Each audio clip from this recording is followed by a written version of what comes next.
अगली खबर की ओर। देश में नीट छात्रों के साथ एक बार फिर से धोखा हुआ है। एनटीए ने पेपर लीक के आरोप के बाद नीट परीक्षा 2026 को रद्द कर दिया है। अभी नई तारीख का ऐलान नहीं हुआ है।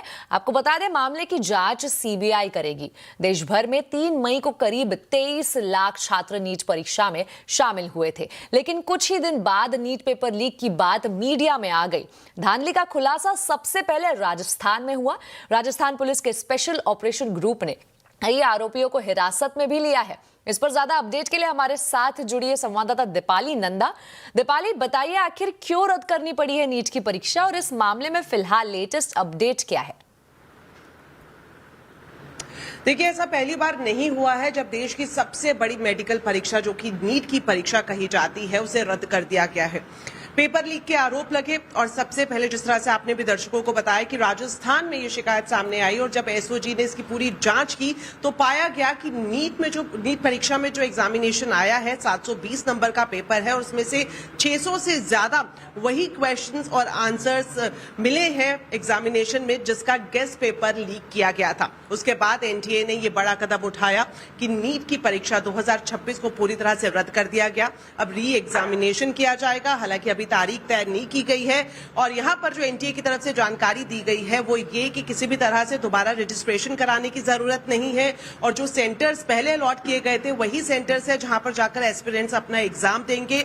जो एडमिशन कार्ड है, जो एडमिट कार्ड है, वो दोबारा से छात्रों को इशू जरूर किए जाएंगे। जिस क्लासरूम में इस वक्त मैं मौजूद हूं निकिता, यहां पर सालों से एस्पिरेंट्स जो बच्चे हैं, आप देखेंगे मेरे साथ यहाँ पर छात्र हैं जो सालों से, महीनों से नीट एग्जाम की परीक्षा की तैयारी कर रहे थे और ये सभी छात्र 3 मई को परीक्षा में बैठे थे और ज्यादातर छात्रों से जब हम बात कर रहे थे उनका यही कहना था कि इजी टू मॉडरेट कैटेगरी में पूरा एग्जाम था और कोशिश पूरी थी कि इस बार वो सीट निकाल ले जाएंगे। लेकिन अब जिस तरह की खबर सामने आई उसके बाद इनकी पूरी जो मेहनत है उस पर एक तरह से पानी फिरता हुआ दिखाई दे रहा है। सीधा हम बच्चों से ही बात करेंगे। आपने एग्जाम दिया था 3 मई को? जी। और जब ये खबर सुनी कैसा लगा कि एक बार फिर से दोबारा से वही मेहनत करनी पड़ेगी, मानसिक तनाव कहीं ना कहीं झेलना पड़ेगा?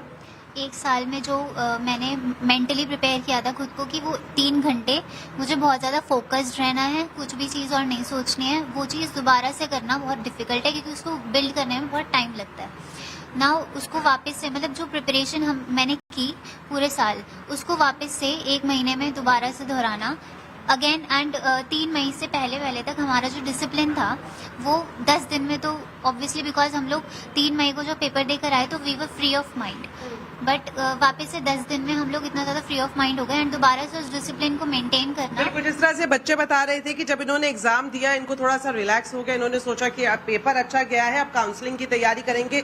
कुछ और हमारे साथ एस्पिरेंट मौजूद है, आपने भी एग्जाम दिया था और अब ये कैंसिल हो चुका है और ऐसा पहली बार नहीं हुआ है, क्या कहेंगे? मैम, ये पहली बार ही नहीं हुआ, ये प्रीवियस ईयर्स में भी हुआ है। जैसे 2016 में हुआ, 17 में हुआ, 2024 में सुप्रीम कोर्ट तक गया ये केस, तो 2026 में भी हमने देखा कि अब ये ऐसा हो रहा है। तो बच्चा कैसे भरोसा करेगा? इससे बढ़िया तो सीबीएसई को आ जाना चाहिए। अगर एनटीए नहीं संभाल पा रहा अपने जितने भी ये जैसे हमने देहरादून में देखा कि देहरादून में 60 लाख में पेपर खरीदा गया, खरीदने के बाद उसे डिस्ट्रीब्यूट करा, प्रिंट कराया गया, बकायदा प्रिंट कराया गया उसे, और आम जनता को पता चल जाता है कि पेपर लीक हो चुका है, मगर एनटीए वाले को पता नहीं चलता है कि ये बड़ा सवाल है कि आम जनता को पता चल रहा है, एनटीए को इस बात की खबर क्यों नहीं होती? हालांकि इससे पहले जब पेपर लीक हुआ था तो एनटीए की तरफ से आश्वासन दिया गया था पूरे देश को, छात्रों को, कि ऐसा मामला दोबारा नहीं होगा, इस तरह की घटनाएं नहीं होंगी। आप बताएं, पूरी मेहनत पर पानी फिरता हुआ दिखाई दे रहा है? यस मैम, क्योंकि बच्चों ने मतलब मैंने तो पूरे साल से मेहनत करी थी और मतलब मेरे को इतना कॉन्फिडेंस था कि मैं इस साल निकाल लूंगी नीट, पर जैसे ये खबर आई है कि लीक हो गया है पेपर इस तरीके से, तो मैम मेंटली डिप्रेस्ड रहते हैं बच्चे और मैम इस चीज का तो दुख है। मेंटली डिप्रेशन का सामना करना पड़ रहा है। आपको लगता है कि अब एक बार फिर से उसी शिद्दत के साथ लगना पड़ेगा और कोई भरोसा नहीं? हालांकि एनटीए ने जिस तरह से पहले आश्वासन दिया था कि पेपर लीक नहीं होगा, क्या भरोसा आप जता पा रहे हैं कि दोबारा इस तरह की चीजें नहीं होंगी? नहीं, अब तो ऐसा लग नहीं रहा है कि अब भरोसा करने लायक है, क्योंकि पहले जो है 600 नंबर का पेपर जो है वो हमारे पास, जो लीकर्स के पास था वो पहुंच चुका था और 600 नंबर एक बहुत अच्छा स्कोर होता है गवर्नमेंट मेडिकल कॉलेज के लिए। तो फिर हमारा मेहनत करने का कोई फायदा ही नहीं रहा। जो 1 साल लगाया था वो पूरा बर्बाद हो चुका है। बिल्कुल, 1 साल जो मेहनत की थी उस पर पानी फिरता हुआ दिखाई दे रहा है। हालांकि आश्वासन एक बार फिर से दिया गया है। एनटीए का ये कहना था, जो स्टैंड एनटीए की तरफ से लिया गया, कि जिस तरह से पेपर लीक या फिर गेस्ट पेपर वाला पूरा इंसिडेंट हुआ है, उसके बाद से इस परीक्षा को जारी रखना पारदर्शिता नहीं कहलाया जाएगा, जिसके चलते एक कदम उठाया गया है। जी बिल्कुल दीपाली, साफ तौर पर बच्चे काफी नाराज नजर आ रहे हैं। बहुत बहुत शुक्रिया इस पूरी जानकारी के लिए।